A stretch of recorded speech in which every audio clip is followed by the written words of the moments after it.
Hello, everyone. This is video making. This is the same day as our Zoom session this morning, live session this morning, which I have to say I very much enjoyed.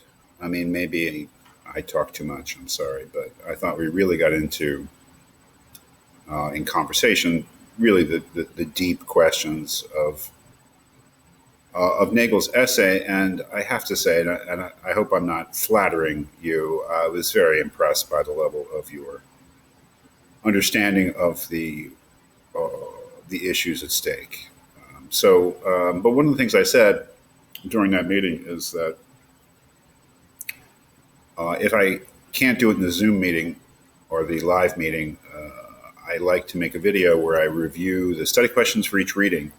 This would be in lieu of actually giving you a written response to those questions, because as I read through them, I mean, frankly, most of them are fine. But when there's a problem or when there's something I think needs to be corrected, I find myself writing the same thing over and over again. And I think that actually making a video in which I review the questions, in which I outline what I consider to be correct answers, is a better method for me, at least. And the idea is that, okay, I'm going to go through these questions one by one. And if what I say in terms of what I think is a good answer diverges from what you said, then you should think about it. And if I can clarify the thing for you in the video, that's great. If you would like further clarification on any particular point in the study questions, please contact me and we'll talk about it. Okay, so this is the first set of review questions for Nagel's death. Number one, Nagel states the basic question of his essay on the first page. What is it? It's not so easy, you know. I mean, coming across a difficult reading for the first time, but in fact, it is there. Large a little bit. And it's right here. The question arises whether it is a bad thing to die. That's it. That is the basic question that Nagel is addressing. And although he goes into a few other areas in a fairly superficial way, it is the only question, I would say, of this essay, at least for now. Maybe next week we'll look back. But that's it. The question of is it a bad thing to die? Of course, for the one who dies. That's it. That's the answer. Number two, Nagel states the two positions on the basic question of his essay on the first page. What are they? So if the basic question is whether it's a bad thing to die, right here, immediately, some people think it's dreadful. That is, some people think that death is a bad thing. Others have no objection to death per se, though they hope their own will be neither premature nor painful. And those would be the two positions. And the positions would be, one would say, death is a terrible thing, is a dreadful thing. Yes, of course, death is a bad thing for the one who dies. And the other, which is basically the Epicurean position, would say that there's death per se, that death in itself, let's say, as opposed to going through some horrible pain before death, the death itself is unobjectionable. It's neither good nor bad. So those are the two positions. And it's obvious that Nagel is taking, generally speaking, the first position. Not that it's always dreadful, but as I've said, it is at least sometimes, if not most of the time, a bad thing for the one who dies. Number three, what is the natural view on page 74 that Nagel says he will be defending in his essay? Well, let's look at page 74.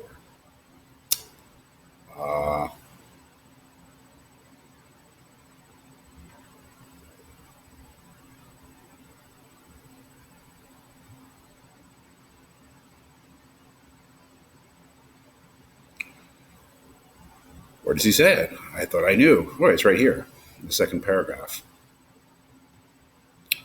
I shall try to deal with the difficulties surrounding the natural view that death is an evil because it brings to end all the goods that life contains. So I think Nagel is basically saying that he's taking the common sense view. He's defending the common sense view. First of all, that death is bad. And secondly, that it's bad because it brings to an end all the goods that life contains. The only other thing I would note about that is that he acknowledges right away that there are difficulties, philosophical, conceptual difficulties with this position, which is the whole reason he's writing the essay, right? To resolve those difficulties. Number 4, what reasons does Nagel offer for why life is a good? How do these reasons differ from reasons for death being a bad? An important point.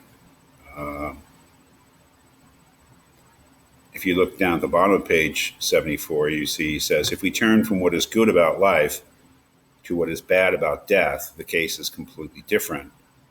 Essentially, though there may be a problem about their specification, what we find desirable in life are certain states, conditions, or types of activity. It is being alive, doing certain things, having certain experiences that we consider good. So the good of life consists just in sort of being alive and doing the things you do when you're alive. But if death is an evil, it is the loss of life rather than the state of being dead or non-existent or unconscious that is objectionable. So life is a good because life is intrinsically good, but death is not bad because being dead is intrinsically bad. Being alive, let's say, is intrinsically good, but being dead is not intrinsically bad. Death is bad because it represents a loss of goods. It's not a positive bad in the sense of suffering or unhappiness. It's a bad in the sense that it's a deprivation of goods. So he's making us already think of the badness of death in a certain way as deprivation or loss. Number 5, Nagel says, quote, it may be doubted that there are any evils which consist merely in the deprivation or absence of possible goods and which do not depend on someone's minding that deprivation. And quote, explain how this poses a problem for any theory which says death is a bad because there's a deprivation of goods. I would consider this to be the key problem, and I hope that I really made that clear in today's session. This is the key problem for Nagel. We can say that death is a loss of goods, but how can a loss of goods be a bad for someone if they don't mind that loss? That's why I gave you that example of buying a lottery ticket and you forget you bought it and it dissolves in the wash. There is a real question about, well, that was a loss if that happens, but is it a bad for you? Because you don't mind the loss. Do you have to care about, be negatively affected in some way by a loss in order for it to be a bad for you?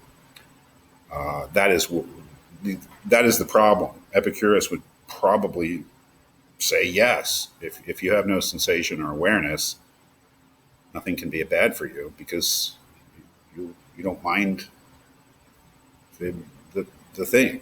So this is really, I think, the key question in the whole essay.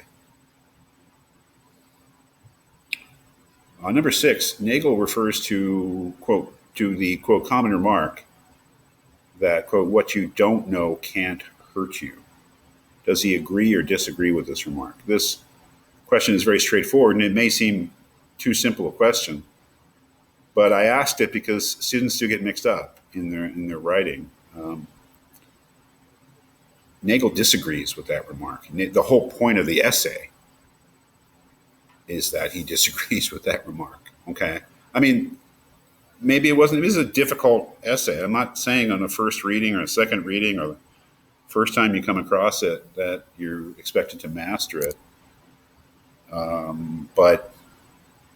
So maybe it wasn't so obvious the answer to this question. But I'm telling you, that the correct answer to this question is that he would disagree with that remark. Epicurus might agree with that remark, but Nagel would definitely disagree because, of course, he wants to prove the badness of death.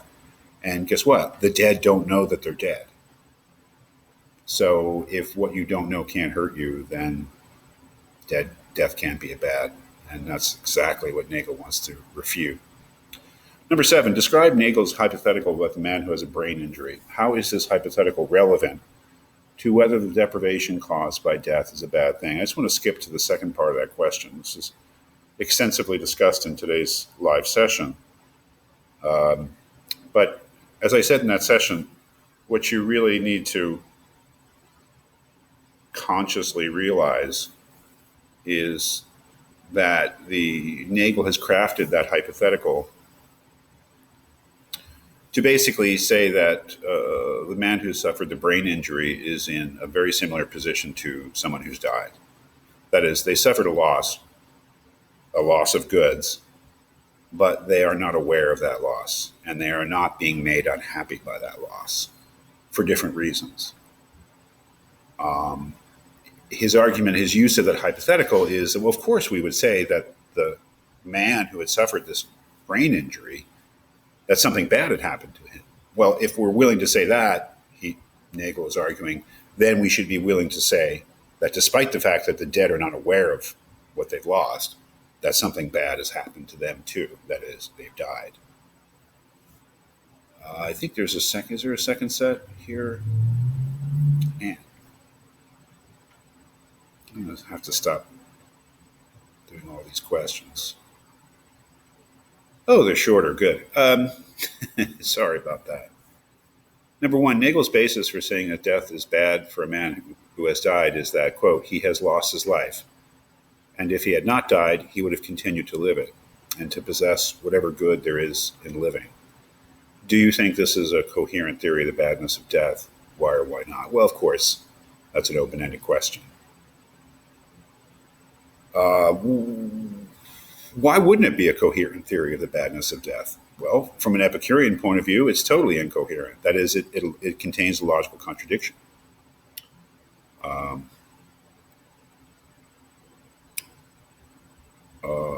That is, well, maybe not from the Epicurean point of view, because it really kind of goes to a different way of conceiving it. The notion here is that death is bad because it prevents us from enjoying the possible goods that are in our future.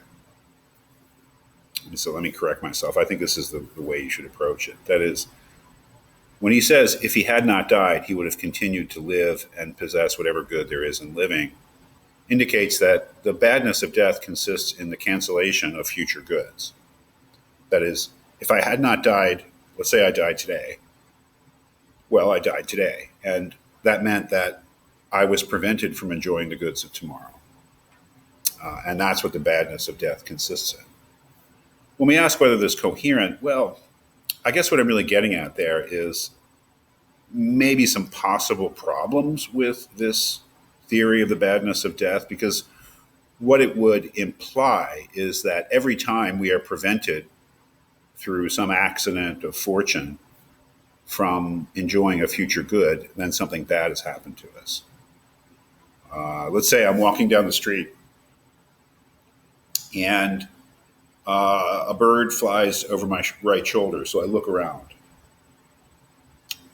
My right shoulder? Why am I turning left? Oh, yeah. Mirror effect. And I look at the bird, but because I looked at the bird, a beautiful person walks by my left side, and I never noticed them, and they never noticed me. And let's say that if the bird hadn't flown over my right shoulder, I would have looked at that person, they would have looked at me, and we both would have realized that we had met the love of our lives. Let's say something like that. Did something bad happen to me when the bird flew over my shoulder?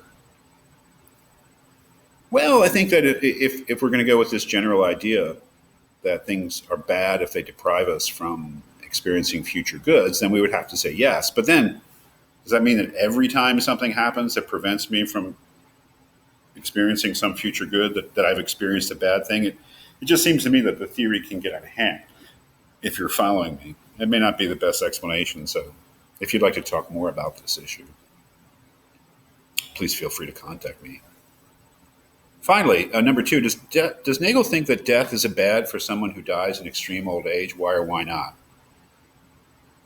He's a little waffly about that because he talks about natural lifespans and stuff like that at the end, but in a very speculative way. I think the only answer consistent with what Nagel has actually said in the essay is yes. If there are possible goods in that person's future. That is, if a person who's 125 years old dies today, let's say have a heart attack, but if they hadn't died today, tomorrow they would have let's say they're still lucid, they would have been able to watch a great film or read a great poem or have a great conversation with a relative, but they were prevented from doing that by their death. Well, yeah, of course, then it's a bad thing for them, because the whole idea is that death is a bad thing because it cancels out possible goods. It deprives us of the experience of possible goods. So I think that the clear answer to that, despite the kind of waffling at the end, is yes. You have to. You would have to be committed, no matter how old somebody is.